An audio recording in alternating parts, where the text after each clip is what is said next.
Hello, and welcome back to London Cycle Routes. Today, I'll be showing you how to cycle from Pimlico in central London to Wandsworth in southwest London. This ride takes about half an hour, and you can do the whole thing on quiet streets and protected cycle lanes. By public transport, the same journey takes around 25 minutes, but requires a change of line between the Tube and National Rail, which can get a bit pricey. So cycling is a good and affordable way to make this trip. If you find this video useful or you just enjoy watching it, then please don't forget to subscribe to the channel, as I try to post new videos just like it every week. I'd also like to say a huge thank you to everybody who supports the channel on Patreon. If you'd like to contribute too, then you can find a link in the description below the video. Alright, let's get going. So we're starting by Pimlico Tube Station and we're going to head down Aylesford Street past the Gallery pub. The Gallery is definitely my favourite pub in the area. It's pretty cosy and it does affordable food. Aylesford Street is relatively quiet at all times of day, but the parking on both sides means that it's pretty narrow, so if you run into even one car or van, like I've done here, you might need to get out of the way. But I do still think that it's the best way of getting down from the centre of Pimlico onto Cycleway 8 on Grosvenor Road, which is where we're heading now. If you were to turn left here, you'd go towards Vauxhall Bridge and Westminster, but we're going to turn right and head towards Chelsea Bridge. I'm a quiet fan of Cycleway 8. It's not the most impressively engineered cycleway, it's really just a bunch of wands protecting the cycle lane on either side of the road. But it does show what you can do with some pretty cheap temporary materials on a big road like this when you're willing to reallocate road space. We get a pretty decent cycle lane all the way down here, and it feels perfectly pleasant to ride down the whole way. This lane is going to become even more useful in the future when TfL has finished rebuilding the western junction of Lambeth Bridge, which is currently under construction, and when Westminster Council has put in its new protected lanes on Abingdon Street, connecting it to Parliament Square. I'll definitely be making plenty of videos showing off that new connection and the routes that it enables, so do make sure you're subscribed to the channel so you don't miss them. Interestingly, Transport for London also has aspirations to take these lanes further west, down the Chelsea embankment and as far as Lots Road at least. Unfortunately, my understanding is that the Royal Borough of Kensington and Chelsea is, as ever, being uncooperative, so I don't think we'll be seeing those anytime soon. For now, the lanes end at Chelsea Bridge, which we're approaching now. It's a very easy left turn, and the turn is actually banned for cars but not bikes, which makes it a little safer as well, as you won't have cars turning across you. In the opposite direction though, the route isn't as good. Firstly, you don't get a lightly protected cycle lane. You can see the people cycling in the other direction. They're actually using the bus lane, they don't get any protection there. It looks pretty good there and you can see plenty of people using it, but just be aware of that. To turn right onto Grosvenor Road from the bridge, you also need to make a two-stage right turn.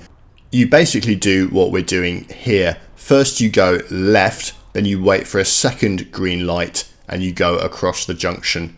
It's not ideal, but it is safer than just having to turn across a lane of traffic. I think two-stage right turns work reasonably well, but the main problem with them is that they are quite counterintuitive. If you're not already familiar with the concept or someone in a video hasn't told you to do it, it can be a little tricky to work out what you're supposed to do, especially in the heat of the moment when you're in the middle of a road on a bike. The approach is widely used in Copenhagen, which is widely considered to be a good city for cycling, but it's not used in places like the Netherlands, which is probably considered to be the gold standard. There they tend to have protected junctions with separate phases for cycles and pedestrians. It's so common in Copenhagen though that if you go on their tourism website, their section about cycling actually explains how to do it. I think one of the problems with cycling in London is how inconsistent a lot of the infrastructure is. You're basically expected to figure it out as you go along, and there isn't really a standard approach to things like junctions. If making a right turn in 2 stages was the standard approach at all junctions and just something you need to know to ride a bike, then I don't think it would be so bad. But just throwing it in at random big intersections and hoping that people figure it out is not really ideal. I do overall just prefer the protected intersection separate phases approach they use in the Netherlands and also in boroughs like Waltham Forest as well. It's just more intuitive and I think it feels safer too. One of the reasons that TfL doesn't use that more often in its schemes is because it requires reallocating signal timings towards bikes and pedestrians and away from general traffic and buses. TfL tends to keep a very protective eye on bus timings, and even a delay of a few seconds is something that they're often not prepared to countenance for a scheme, even if it would improve cycling conditions quite significantly. You do still see schemes from TfL where they won't even sacrifice a turning lane to give proper protection for cyclists up to a junction, which in my view is definitely not a good approach. But yeah, I'm interested to hear what viewers think about all this, so let me know in the comments. Do you find 2-stage right turns good? Do you think they're confusing? Do you prefer protected intersections? I know people have different views on this stuff, so let me know below the line. I am interested to hear what you guys think about all this. Now, we are going to exit Battersea Park at the Alexandra Avenue exit. You can use the Macduff Road exit, and there is a good reason to do that. There's actually a cycle crossing across Battersea Park Road, which makes crossing this street a little bit easier. It can get a little bit busy at times. However, I think there are advantages to using the Alexandra Avenue exit for this route. We're going west, and if you cross at Macduff Road, you do have to wiggle around through a car park on an estate, whereas taking Alexandra Avenue cuts off that section. So I go this way, but if you find crossing Battersea Park Road tricky, particularly maybe at the time you're travelling, then consider using Macduff Road, which is the exit of Battersea Park just before the one that we took. Of course, we didn't really have any problems crossing Battersea Park Road there, and this was shot during the morning rush hour, although it was during the summer and I think traffic was probably a bit lighter than it can be on other days. Just a quick word about Battersea Park as well, as I was mid-rant while we were there, so I didn't really get to talk about it. The official closing time of the park is after dark, but people tell me that it does stay open quite a bit later and that they do use it for commutes. If you do have to bypass it for any reason, then you can go south on Queenstown Road instead of turning into the park and use Prince of Wales Drive to get to Alexandra Avenue or Macduff Road. Wandsworth Council will hopefully in the next year be building protected cycle lanes on Queenstown Road, and when they're done I think it will make sense to just bypass the park as a matter of course, unless you want to go through it because you enjoy it, of course. We are now passing through the Latchmere Estate. This is one of the oldest council estates in the country and was the first to be built with direct labour. That is, by workers directly employed by the council rather than by contractors.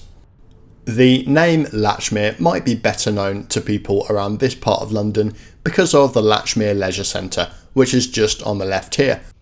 As one commenter reminded me the last time we came through here, it was immortalised by the band The Maccabees in their 2007 song Latchmere, which includes the chorus, "Latchmere's got a wave machine." I haven't checked, but I assume it does. Next we use the Toucan crossing to head into Latchmere Passage. This is a curious passage as it seems to be set up for cycling, but the surface on the cycle path in the middle is not great for cycling. It's cobbled, which is no fun to cycle over, so be prepared for a slightly bumpy ride as you go through there. Over our heads is the Latchmere Curve railway line, which is a section of track linking the southwestern main line to the West London line. If you've ever wondered how overground trains get from Clapham Junction through to the North London line and Stratford, that's how they do it. If you were looking closely at the road there, you probably noticed those no motor vehicles signs with timings on them. That is a school street which prevents most traffic from accessing that little area of street in front of the school during pickup and drop-off times. In the case of that school, 8:30 till 9:30 and 3 p.m. till 4 p.m. They do vary though depending on the school. While they look similar to low traffic neighbourhoods, school streets actually operate quite differently. It's not just the fact that they're timed and only operate during term time as well, but the thinking behind them is a bit different. A low traffic neighbourhood prevents through traffic, but a school street actually fully prevents traffic from accessing the street in front of the school during those times, with the aim of keeping the street nice and quiet for kids going to and from school. But they do also have a wider area effect in that they are meant to deter people from using cars to drop off and pick up their kids right outside the school. That's supposed to encourage more sustainable travel to and from school, like walking, cycling and using public transport, and hopefully, if you apply enough school streets to schools over a wide area, reduce traffic over the wide area during the peak, because school run traffic is a really big driver of overall traffic during the peak in London and other cities around the UK as well. I think they're a really cool idea. Some school streets are becoming more ambitious and closing a wider area of streets around schools rather than just the street in front of the school to prevent people from just driving to the boundary of the school street and then dropping their kids off there. One example of that is in Lambeth on Rosendale and Turney roads, and also in Waltham Forest around Higham Hill. Politically, they're a lot less contentious than LTNs, and you even see them in boroughs that generally are pretty rubbish at active travel, like Kensington and Chelsea, which has a number of them. I think it's important to make clear as well that they're a complementary measure to LTNs. They don't replace them, but also an LTN doesn't really do what a school street does, in the sense that if you have a school within a low traffic neighbourhood, people can still drive to it, and there will still be a lot of traffic around the school, even if there's no through traffic, because the school is a big destination for people to drive to. So a school street seeks to solve that problem as well. Some school streets go a step further and just 24/7 completely close the road outside the school. One example I can think of in London is on Comber Grove in Southwark. That approach is also, I think, a lot more common in Paris, at least from what I've seen of examples posted on social media. And there they also use the fact that the closure is permanent to make kind of public realm changes around the school, install things like benches, planting. So that's a really big advantage to taking that approach. Obviously, you can't close every single road, and not every school might be in the right position to have a road closure. So obviously there are trade-offs there, but where possible, I do hope that that kind of approach is considered more in London. Now, just a reminder that I do make free digital maps of all my videos, and this one does have quite a few twists and turns on its latter section here. So if you need a little bit of help with navigation, you can always download that map. It's linked in the description below the video. It's on a website called Komoot, but you can just freely download the GPX file and use it on whatever app or device you use. It is a common format. I should also mention that these maps are all also compiled onto a single London cycle routes map by a brilliant viewer called Isaac, and that map is a great way of finding new routes that might be useful for you. It lets you browse via a map essentially, so make sure you check that out. It's also linked in the description. We are now approaching Old York Road and Wandsworth Town Station, which is there on our right. Old York Road has been partly pedestrianised since the pandemic and is now a lovely place to hang out. In fact, I think this pedestrianisation has made me think of it as basically the centre of Wandsworth. The real centre of Wandsworth is basically a big gyratory, so I'm not going to be doing any videos to get even further into Wandsworth by the shopping centre. There isn't really a nice way to do it, and really in these protected cycle lanes. There was actually a plan for a gyratory removal scheme there many years ago, but I think it doesn't have any funding at the moment, so hopefully some money will materialise for that. And the rest of Wandsworth can be made a little bit more people friendly. But anyway, we've made it. Thanks for staying with me. Do let me know in the comments what you think of all that stuff we talked about. like two-stage right turns. And also I'm interested, was my description of a two-stage right turn actually useful, or do I need to go into any more detail? I think I'm going to have to do some videos which show people how to make them in future. I know that the redesigned Lambeth Bridge junctions are going to make use of them, so when that project's finished, it's currently under construction, I'll definitely be showing off how to use it, and I suppose I'll have to show how to do two-stage right turns there, so that'll probably be the next time that I show them off. Make sure you're subscribed so you catch that. And once again, I'd like to say a huge thank you to everyone who supports the channel on Patreon. I really appreciate it, guys. Thank you so much. And if anyone else is feeling generous and would like to chuck me a couple of quid, then you can do so in the link in the description below the video.